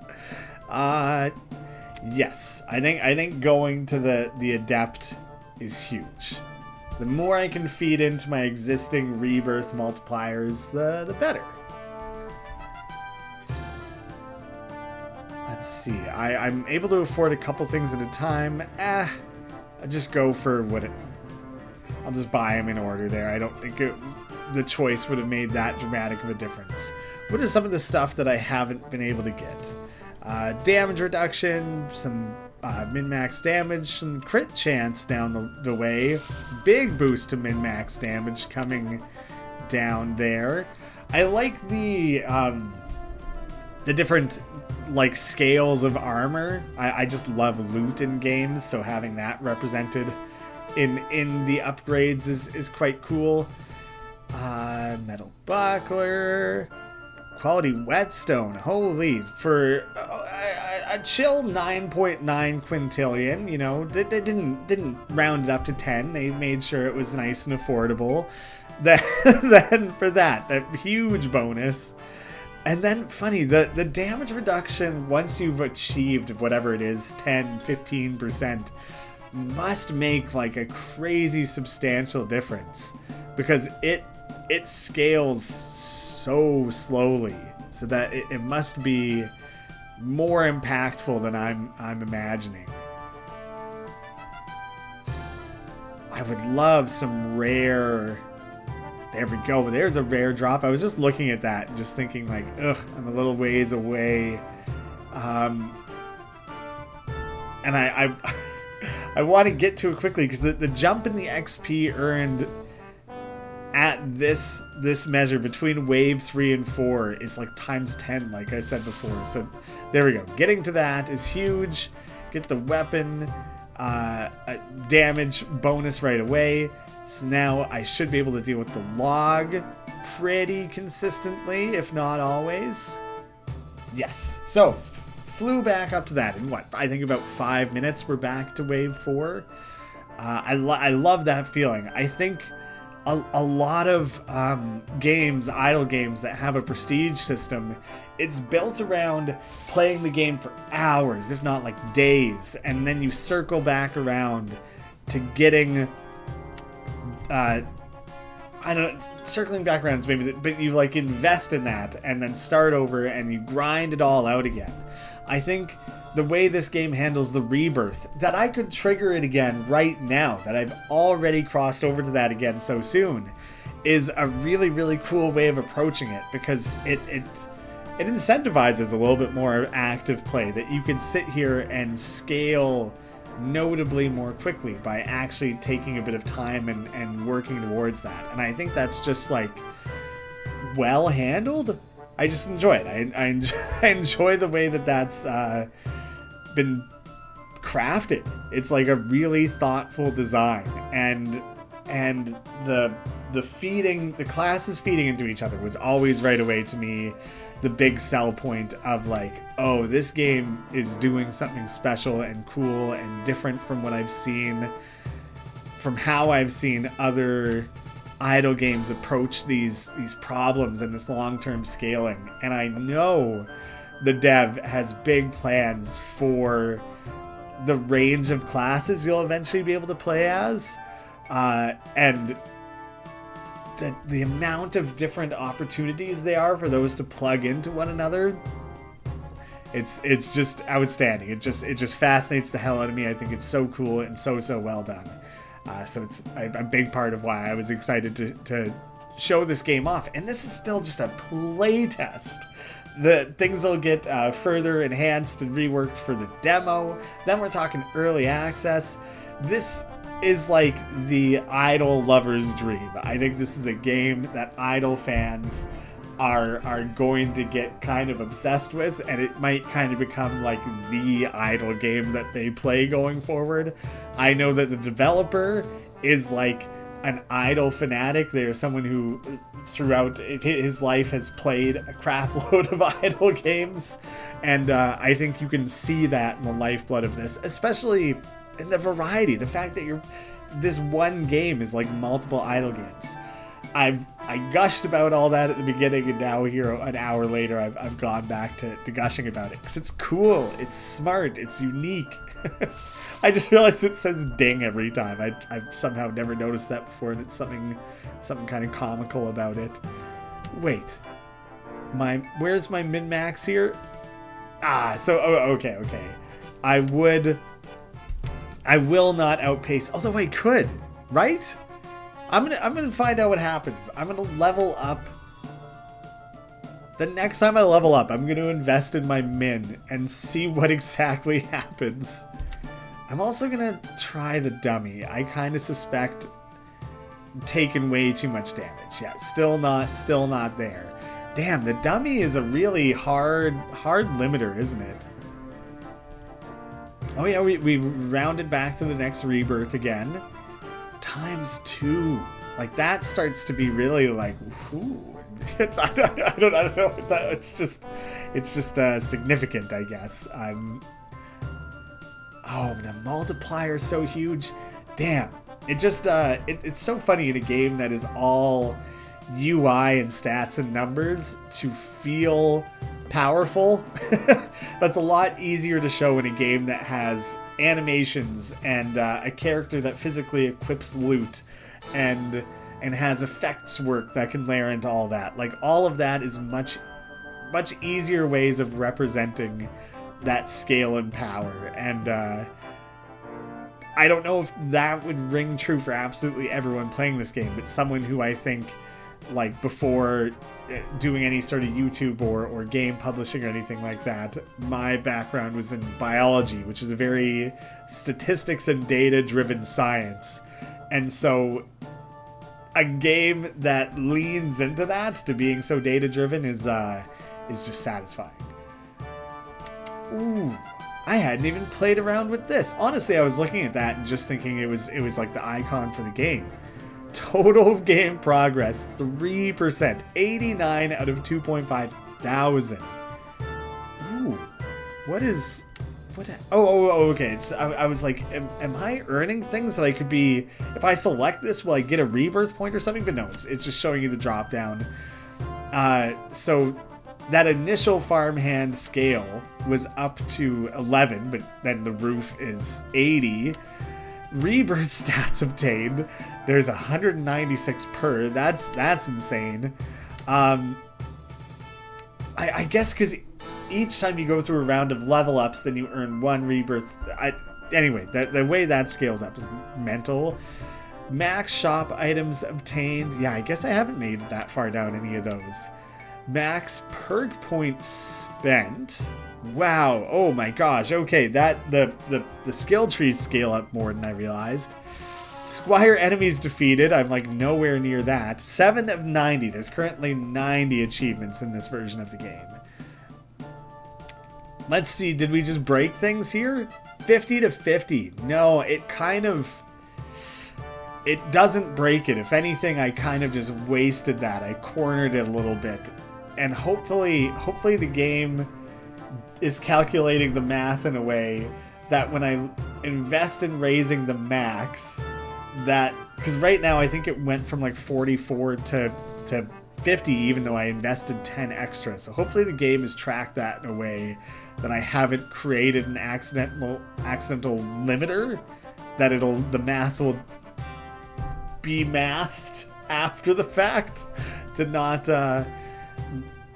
kind of screw me out of that a little bit. We'll revisit that in a second. Squire item drops found. Because I haven't even gone to the forest, I haven't even encountered item drops. There's an entire other layer to the Squire that I haven't even started to encounter yet. And that's still only the second of the third classes. So, inventory, the soul gem. This soul gem was given to you by a mysterious merchant while working on the farm. He didn't say why he was there, but he gave this gem to you free of charge. After experimenting with it, you gained the ability to rebirth. Does this gem have other secrets to uncover? The achievements. Hey, there we go. So there are achievements in the game. I'm just silly and looked in the wrong spot. I really like having the wheel to represent this stuff. Oh, total achievement unlock stats. Global gold bonus, 4%. Shop discount, 1. XP bonus. XP requirements, nothing yet. General achievements, 10,000 clicks, so I'm halfway there. Oh, and it's telling you very specifically the bonuses you get for those, which I think was shown in those pop-ups. I just didn't have time to process it. Play for 5 hours, perform a rebirth, unlock the researcher, is the next one up. Unlock class swap. I actually have never reached that. There's an ascension level beyond rebirths. I haven't played to that point in the game. I haven't seen that. Unlock mastery perks, and then challenges. Have a collective max level of 60. Have 150 total rebirth stats. But then some of the more specific things like the farmhand. Reach level 20. Unlock auto farming. Acquire 10 hardiness. Unlock golden harvest. I feel like I had done that. Auto skill golden harvest. I had not done that. I had not. Auto skills and power hungers. Secrets. Looking at the credits is one of them. The story recap. That's always appreciated to have that to be able to look back at. So, the game does not only an effective job, a much better job than I gave it credit for tracking your overall progress and informing some of those different things. Because I had been playing on itch, achievements weren't really like, I wasn't thinking about them the same way when they're like linked to Steam. So I feel stupid that I hadn't actually known that all that was there. Love to see it. Great stuff. Let's check in on how we're doing here. Totally cruising through the log, but the log does pretty good damage. I feel like we are not really close to being able to deal with. Ooh, +3 right now. Huge. Oh man, if I rebirth you one more time, then I think it would suddenly potentially be enough damage. Although, what probably would be more effective, I think, is to rebirth as the farmhand. Extra XP and gold per action. And not invest as heavily in actions per click, because I think that was kind of messing me up a little bit. And then improve the hardiness to bring back around to the squire. See why that this is not scaling up. Oh, decent. And I'm just about to level up here, so I should probably do the standard approach that I've been doing the last couple times, which is to gather the spin slash. I'll give it one attempt with the training dummy with the direct assumption that it won't work out. Wait, I think I did just kill the training dummy. I need to use the spin slash in order for it to work. I am getting those kills, aren't I? I'm not going to do it consistently because of like the cooldowns and things. Like I won't be able to spin slash every time, so... Wait, what is... Did I... No, okay, I got beat on that one, yes. So most of these I am winning, and so for the sake of the heavily scaling XP bonuses and things, I should definitely just stay on this track. I didn't expect to be here. So now all of a sudden I feel like I should grind it out a little bit. I'm gonna sail through some rebirth stats through this actually. And I think it's worth needing to recover every 2 or 3 face-offs. And that gives my stamina time to recover anyways. I'm a long ways away from leveling up. So I think I'm just going to do this to earn the next rebirth stat. And then... yeah, I'm gonna take the rebirth. I'm gonna rebirth as the farmer. I could have ground that out, acquire a total of 10 might. But I feel like it made more sense to just commit over here.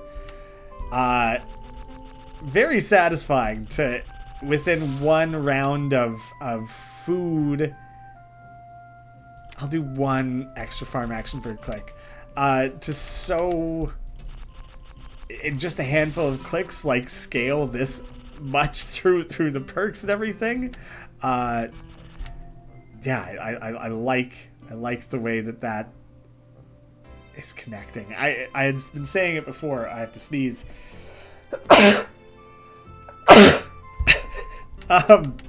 Bless me. That it's hard to have that feeling of progression when everything's UI focused, and I think right now here is a perfect representation of how easily that can be shown, or how effectively it's shown. I don't think it's a very easy thing, but like the constant stat rebirths. This is Misty squirming around at my feet here, so just letting her have a little bit of lap time. What am I even trying to do? There we go. Yeah, I was feeling it as the squire for sure. Interesting to be feeling it as much in the farmer now too, just because the 2 characters play so differently. It was so immediately readily... I keep doing that. Readily apparent in the squire, but now on this particular rebirth cycle, what do you want, Misty? You're squirming around like a maniac. I'm feeling it here in the farmer in a way that I hadn't previously, which feels good. Let's see, how far off is this? Requires 5. That like. I'm tempted to try and build up to that, but I would have to forego so much else. This lasts longer. Maybe I try, though. So what are some of this? You can now farm at 0% hunger, and a filled hunger bar now empowers your XP and gold gain by 2 times. Auto farm no longer refills hunger. Permanent perks.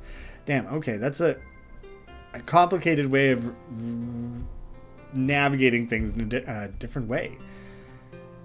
This is maxed, okay, but then what is this? Oh, that's auto farm. That's auto farm. So let's see. Do I... I'm a ways away from some of these other things. How quickly am I ramping this up? Pretty quickly. Maybe I try and get the auto farm. Unlocks the ability to auto farm permanently. Permanent perks require all prior perks. Yeah, I think I should build towards that.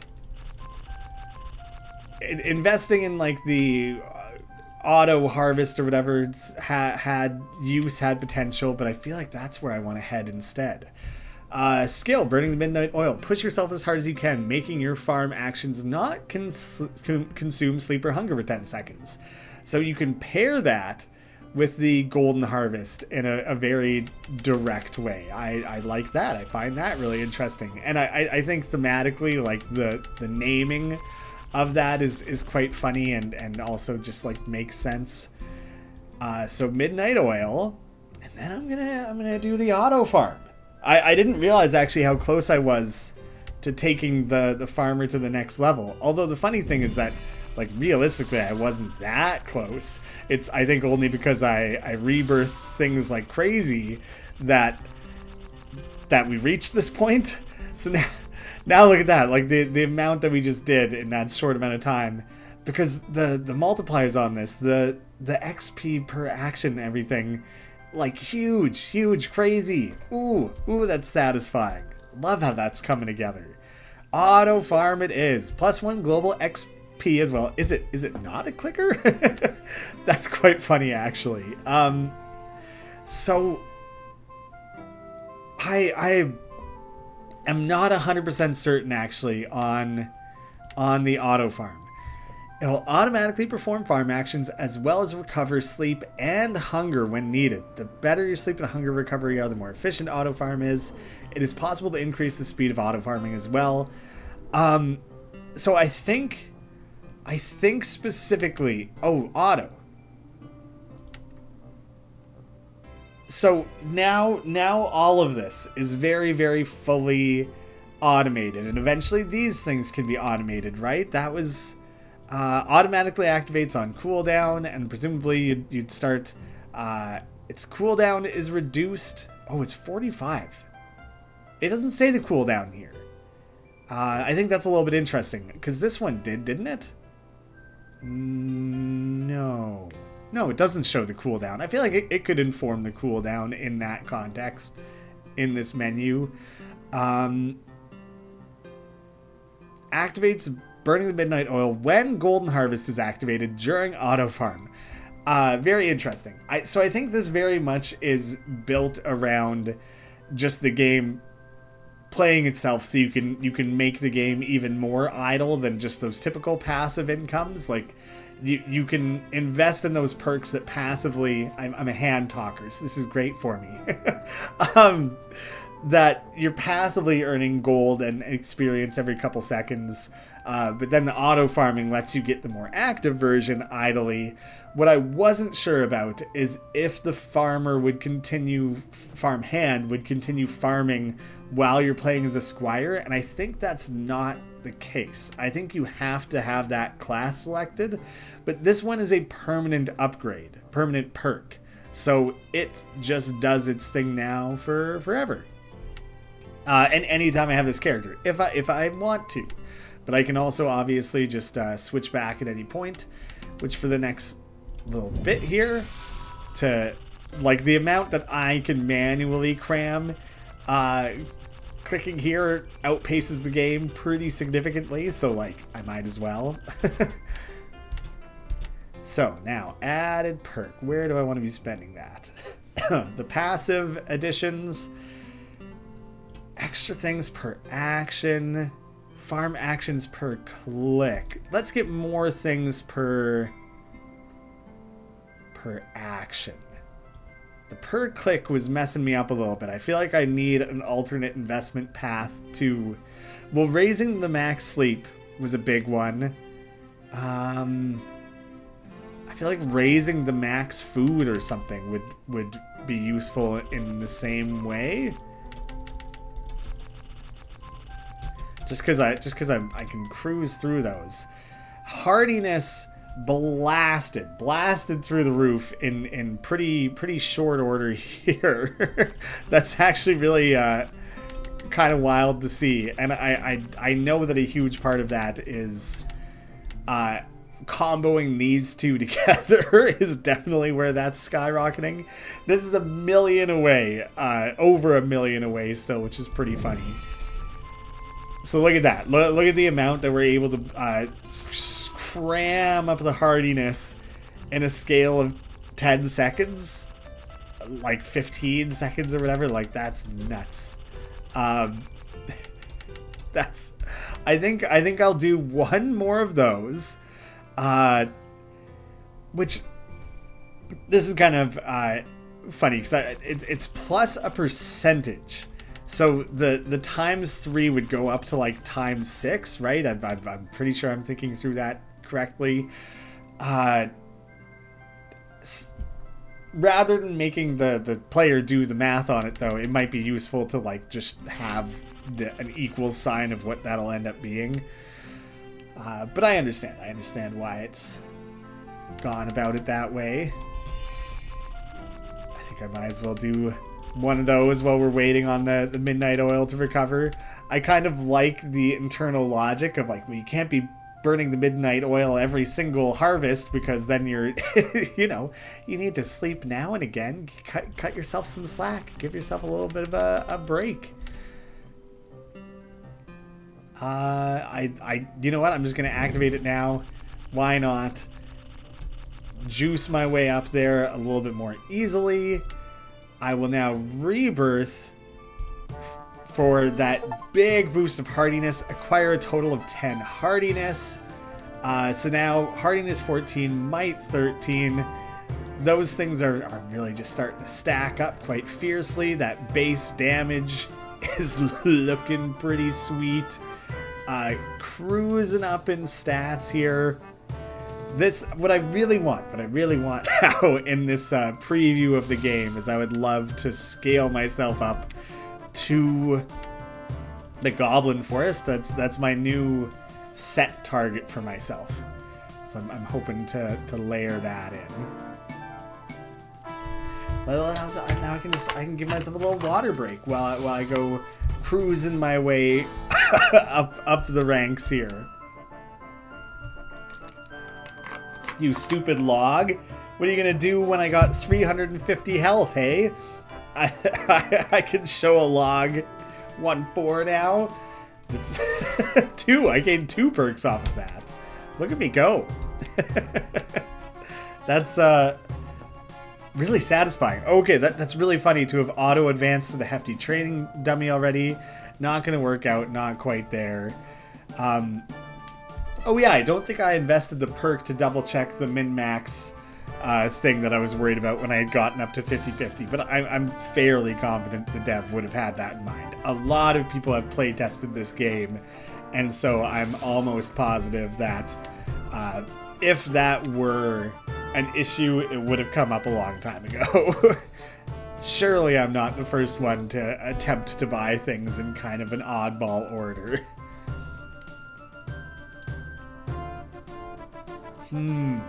Maybe one more investment in damage here. And now I think, you know, it has a lot of health, but now I'm doing some pretty meaningful damage. I'm outpacing them on damage heavily. Hell yeah, I don't even need the skill anymore. I'm already at this point taking down the dummy.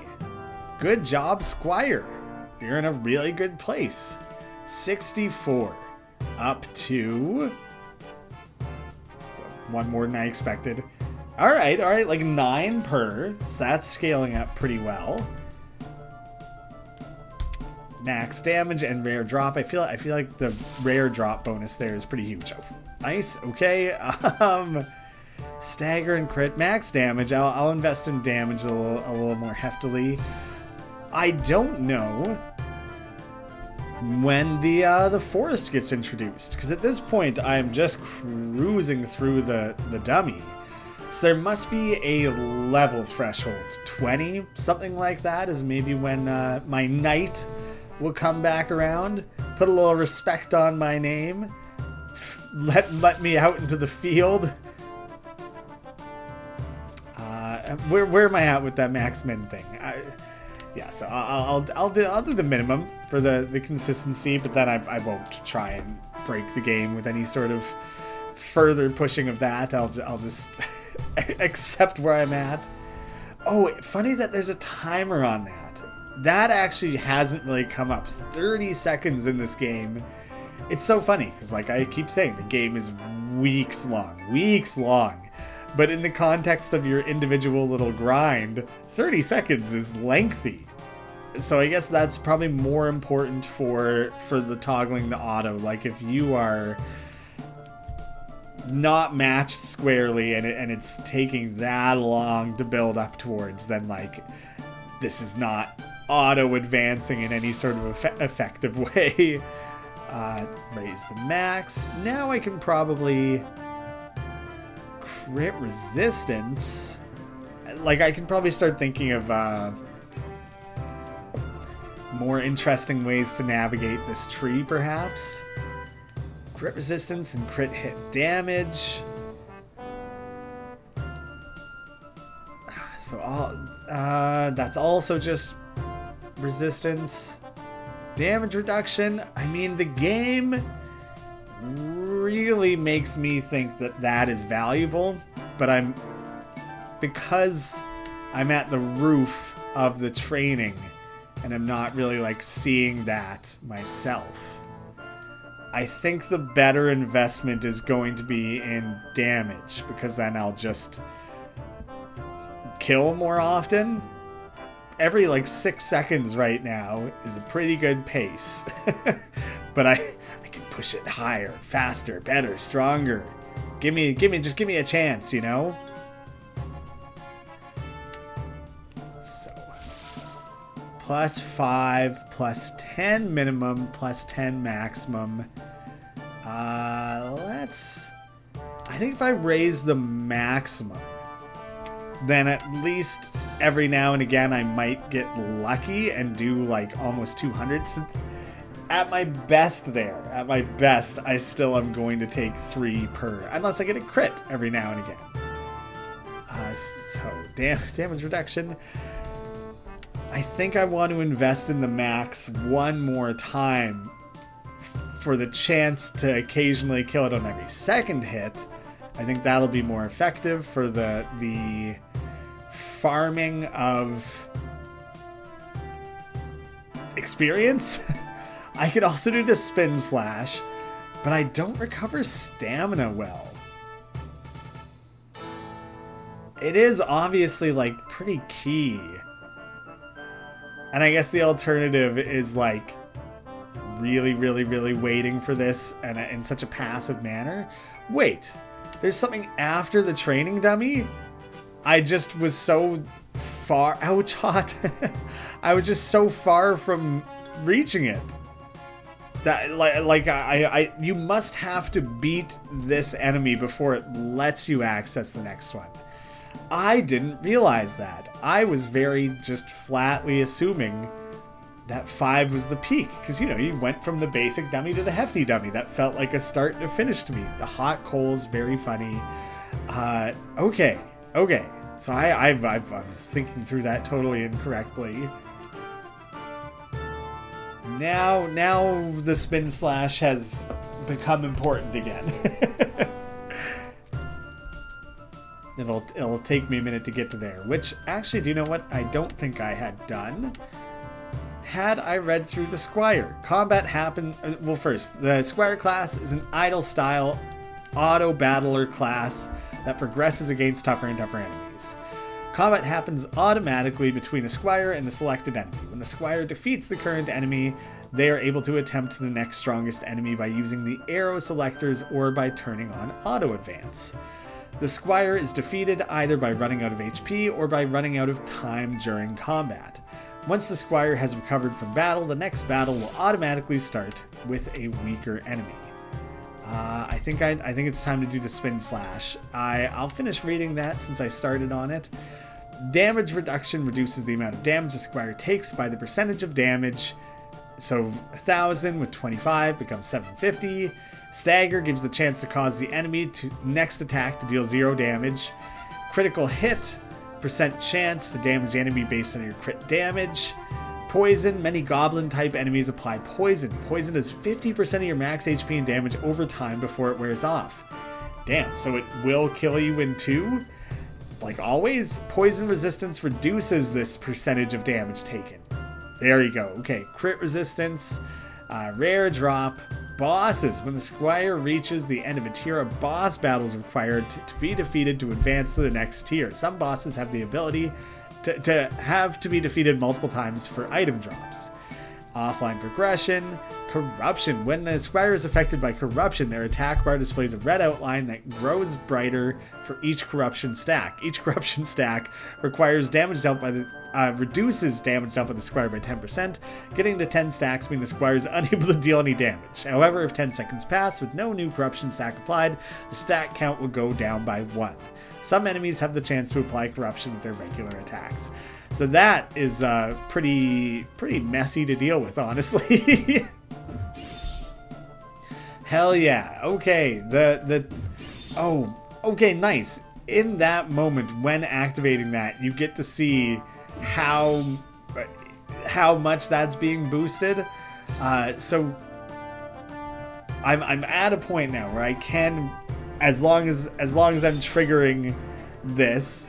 So right now, I'll step it down a tier, farm a little bit, wait for the stamina to recover. Oh yeah, if I get the crits, then I'm two-shotting the dummy. So I should be going back to the coals. Actually, is it like a 10? No, times 2. It's like a times 2 jump in XP gain. Still significant. Definitely making a big difference. But I wanna try and push that. But what am I? I'm further away from like something like the boss than I actually assumed I was. Well, let me push net trap. Oh man, so I'm still, the next step up is a trap again. So I'm still not actually that close to the end of the whoop. That was sloppy, clumsy. I'm probably not that close to clearing this this dungeon as I thought I was. It's all a lengthy scale. I don't know if this is plus 50% to this existing value or to the like a base value. I think it must be to that existing value, which means that there is a direct benefit to pushing the rebirth rank more to ensure that jump that you're taking is more, because it's all percentage based rather than like a raw stat value. So I think it actually benefits you relatively significantly to grind on a specific class. And that's kind of just interesting to realize. Hey, well done, boy. Oh, I'm on the trading dummy. That's why that's going so well. Yeah, I stay on the trading dummy, get some stamina. I was just like, wait a second. I'm suddenly just defeating this thing without activating. Nah, I'm not fighting the thing I thought I was. All right, it's time. Optimal. What a clutch switch that was. One more. Invest in that max damage again. So now the damage boost is huge. I guess my min damage is a little limited, but I can occasionally two-shot the dummy now. I guess there's quite a bit of a disparity there, so it's rare. Things would have to go very, very well to two-shot the dummy. So I'm kind of a little ways away from that, more so than I was thinking. So now I don't know. Now I don't know what my next target is. I don't know where I should be next investing, next attempting to level. I think I'm going to let this play out for one more rebirth stat, maybe. Put in that tiny bit more time against the coals and the dummy. Nah, that's... It feels a little far off. when I'm seeing the actual progression play out there. It's a fairly tall climb, isn't it? Oh, nice. Did you just one-shot that? I think that is possible. Not quite. So I think I would have to crit and have that active, which must be possible. Is that what happened there? Pretty cool if it did. Back down again. Oh, I'm scaling on that really slowly. So it's maybe not the ideal time to take a rebirth, but I'm going to mess around with it. I kind of just want to look at how those basic clicks have geared up, and also auto farm. Right, okay, I have to turn on auto farm, so it wouldn't have it's not in play instantly. Just a handful of clicks in. I kind of just want to click through the base food. Look how the food is scaling as like a decimal percentage now, which that must, like, food consumed per click or something. The sleep, hunger consumed per click. Yes, that has been reduced. Right? So yeah, all of a sudden that's blowing up pretty significantly. It was just I just wanted to see, I wanted to feel, I wanted to get a sense of what that next scale is. I'm coming right up on 2 hours of play, and I kind of sat down today with 2 hours set aside for this specifically, thinking like that would be a pretty good window to show the basics of the game in action. It doesn't quite go far enough to show the researcher, but the general point of the researcher is that you are researching. That feels silly, stupid to kind of say so specifically. What do you want, cat? You're meowing at me to get picked up, but then like running away from me when I look at you. I think you want up. I think you're just being a wiener about it. As she tends to do. The researcher, you're specifically like crafting books. And then those books are ways of further enhancing the other classes. So just the rebirth itself. Oh, that's not what I wanted to do. I botched it a little bit. That's fine. The other classes through rebirths feed into each other. But the researcher is built around enhancing the other classes. So like right now, the jumping back and forth, the two classes feeding into each other is already satisfying. And then you could start rebirthing into the researcher to enhance them as well, but we haven't really been able to show that. But then then it starts piling on. You are rebirthing between them to layer into each other. The researcher is researching additional books, which are ways of further improving your characters. Once you reach the next level of the Squire, you can start acquiring those items. The items are additional ways of enhancing things. So it's not just a matter of investing in the shop and rebirthing as often as possible. Like, these things feed into each other in really layered, multiplicative, exponential sort of ways, which is why the numbers in the game eventually boost their way up to being like in the sextillions and higher, realistically. Like there kind of isn't a roof on it because it's designed around scaling in such bonkers deep, high-ended, never-ending sort of ways. And then we start talking about the auto battling, the auto farming, where the really idle component of the game shines. And so all of that is just really well thought out. This developer is just meant for this sort of game, I think. And so in every corner of what you're doing and seeing, I feel like that is really effectively felt. And so I think that's why I enjoy this game. That's why I wanted to show it off. That's why I'm honored to be able to share it with you. And I think, the sky is kind of the limit. The ways it's grown during just this more the playtesting phase before it's gone to any sort of formal next steps is so impressive and so cool to see that it makes me unbelievably excited for the long-term potential that the game will have through early access. Like, it's and people are kind of don't even know the half of it.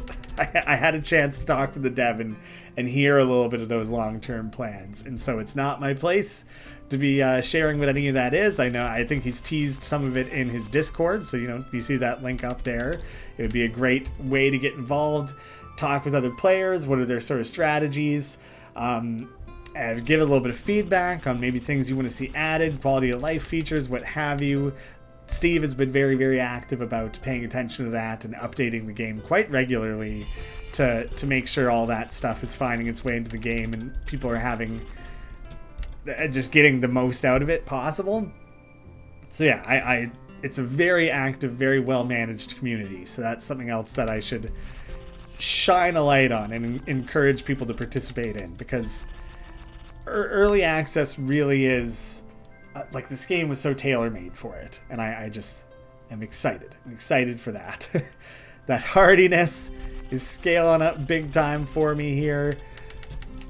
I want to ram through this at least the one more time there. Woo! One more cycle around on the rebirth stats. I feel like my finger is it's still working pretty well here on these clicks, but I feel like I'm starting to feel a little bit of it's like starting to get into my forearm a little bit. That's a lot of clicking. Got to take a breather, reset, stretch things out a little bit. The max sleep. I probably could have done that a little sooner. What is the sheep again? Max sleep as well. That's right. So, what doesn't consume? Chance to not consume sleep. That's cool. 100 max sleep. Chance to not consume hunger. All of that is cool. I haven't even remotely made my way towards that side of things. Required points 10. Wow. Okay, yeah, because that roof has been raised up to 75. Yeah, I think that is like as deep of a look I can give of the game without playing it for like 24 hours. So I hope that excites you guys. I hope it's something you want to play for yourselves. Free playtest. You can play right in your browser or download over on itch. The playtest, I think, may have started on Steam or is coming to Steam. Demo will eventually be coming, and then that's really where I think things will explode. And I think it's being designed in a way that those will link into each other. Itch and Steam, I don't think will talk to each other, but within Steam, once things are rooted in Steam, then you shouldn't lose that progress, because the amount of progress we're talking about is significant. But I don't want to promise that. Double check that. I'm pretty sure it's answered in the Steam discussions or Discord, if nowhere else. I would encourage you to double check that if that concerns you, but I'm fairly certain. So, High Fantasy Idol. I encourage you guys to check it out. Thank you all so much for watching. I hope to see you again soon.